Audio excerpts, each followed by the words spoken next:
Governor Livingston coach Dan Guyton in his 8th season as head coach, and Fort Lee coach Charles Salome, who is in his 2nd season. Both coaches have received grants for their football programs and invitations to the 2021 Jets 11-on-11 tournament. NFL Primetime with Boomer and Booger, Sundays at 7:30 Eastern, only on ESPN Plus. This show available to stream each week. That means you can watch it anytime you want, Monday through Wednesday, on any device you choose. To get ESPN Plus, download the app or go to ESPNplus.com. At any point during the game, Phillip Rivers is making this face. Dadgummit! I'm just saying. Most memorable 2004 quarterback face. The Eli or the Mina Kimes Phillip Rivers turnover face. I'm crying, y'all. Oh, quit crying! Quit crying! All right, so would he do the face? Most important analysis available on this game, and we're going to pick it up here with Dan Orlovsky, Colts, Ravens, and it was a rough start for Phillip Rivers late in the first quarter. Jonathan Taylor running right, but fumbling the ball there near the sideline. I mean, what's going on here? This is a great play by Marcus Peters, not a great play by P. Riv. Trips over one of his 9 children's toys that's laying on the field, and he goes down like a really, really bad athlete that I may know a lot about. Yeah, well, don't rip yourself. Listen, it was a little bit of a turtle moment. No. See, there's like a turtle shell making that on the face bottom right half. there in that moment. He's stuck on his back. We're going to see one more time what he actually looked like. What his face looked like. Same face, maybe? Mina, what do you think? This is bullying. This is bullying. I'm not doing the face again. Mina, that was kind of a pre-qualification for this whole segment, is that you do the face. But anyway, the good thing is I'm trying to get through this show. The good thing is the face is preserved everywhere on the internet, so it doesn't really matter whether you do the face or not. Anyway, let's show you what happened in the second half and how this thing ended. We'll see if Mina wants to work on her face during this time. For the rest of the game, Phillip Rivers, you might want to look away. Third quarter, Colts up 10-7, and Rivers deep ball down the right sideline, but Marcus Peters all over it there. This is a great incompletion of Marcus Peters that they somehow call an interception. When Harbaugh throws this flag, I'm like, this is a terrible challenge because it doesn't look like a catch. It doesn't look like he's got clear possession, and it doesn't look like there was ever a football move, but they call it a pick. So the Ravens have the ball, 3rd and goal, and Gus Edwards' 1-yard run. The Ravens go up 14-10. Let's pick it up in the 4th quarter. Ravens looking to put the game away here. Lamar Jackson getting it done by himself with his legs. It's a great play call, but Mark Andrews makes this play. Look at him step down. That gets that safety to drop down with him, and then he just finishes it. Look, just that one step inside frees up that defensive end, and then you talk about finishing a block in the middle of the end zone, and no one is going to catch Lamar on the perimeter. Ravens win 24-10, and a team that we've been talking about throughout the season might need to get some things figured out offensively. Mina, Lamar did something he's never done in his NFL career on Sunday. What was that? They were down at the half, and he led them to a victory. And he truly led them because he looked like a different quarterback in the second half of this football team, Laura. 10 for 10, not just dinking and dunking either, as you can see right here. To Andrews, look, the Ravens made some really smart offensive adjustments at halftime. Less empty, more play action. They went up tempo. But Lamar also executed well.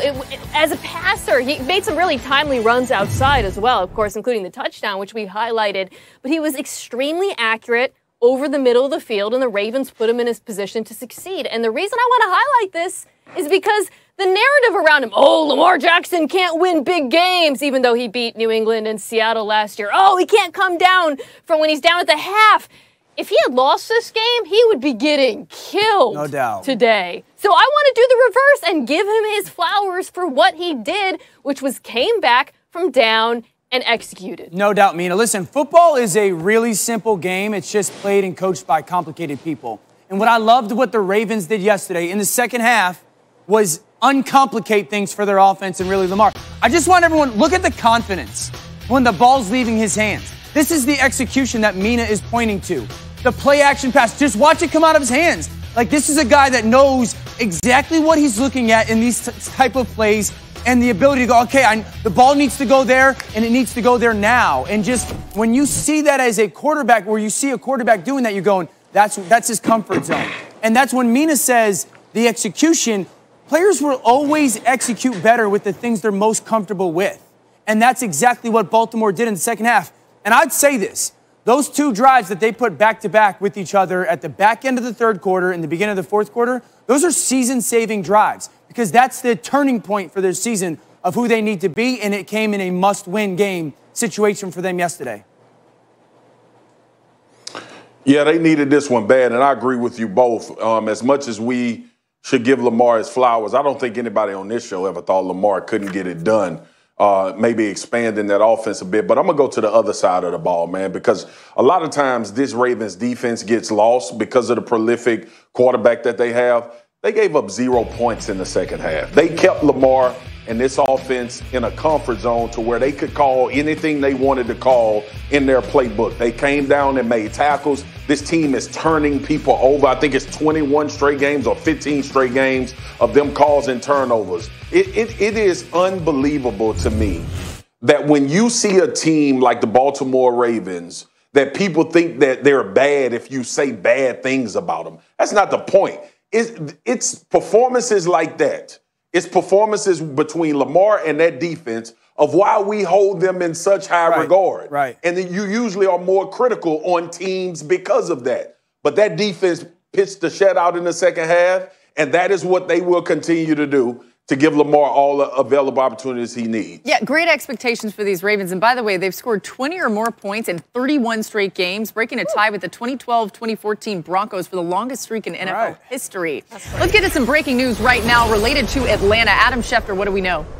Oh, Laura, moments ago, the Atlanta Falcons waived their first-round draft pick from 2017, Takk McKinley. There have been some talk that they were shopping him at the trade deadline. They initially were asking for a second-round draft pick, never got back that second-round draft pick, and now will not get back anything. They have moved on from their former first-round pick, officially waiving him. He will go on waivers, and any team can claim him tomorrow at 4 Eastern. And we also should add, just moments ago, the Pittsburgh Steelers said that they had a player who tested positive for COVID-19 this morning. He will be placed on the reserve COVID-19 list. Interesting that they played the Baltimore Ravens last week, obviously who had a number of complications with the virus. But again, the news of the afternoon right here, Takk McKinley waived, a Pittsburgh Steeler tested positive.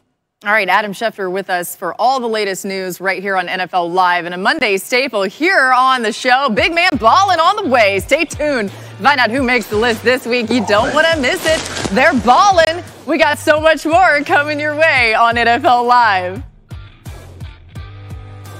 You're watching NFL Live, presented by USAA.